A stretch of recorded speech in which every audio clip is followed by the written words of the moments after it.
ఒక పల్లెటూరులో ఒక ఆవిడ ఉండేది. ఆవిడ రోజు ఊరవతలున్న బావిలోంచి నీళ్లు తోడుకుని వాళ్ళింటి దగ్గరున్న డ్రమ్లో పోసుకునేది. ఇలా తోడడానికి ఆవిడ దగ్గర 2 కుండలున్నాయి. ఒక కుండ చక్కగా బలంగా ఉంది, రెండో కుండ మాత్రం కాస్త పగిలిపోయి వీక్గా ఉంది.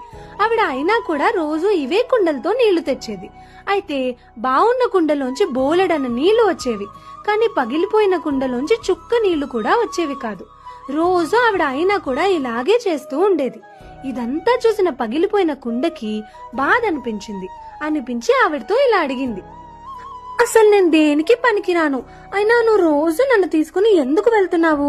నా దగ్గర నుంచి నీకు చుక్క నీళ్లు కూడా రావట్లేదు, నువ్వు అంత కష్టం నా కోసం ఎందుకు పడుతున్నావు అని అడుగుతుంది.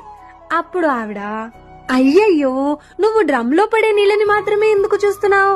రేపటి నుంచి నువ్వు ఒక్కసారి నేలని చూడు. మనం వచ్చే మార్గంలో నువ్వు పోసే నీళ్ల వల్ల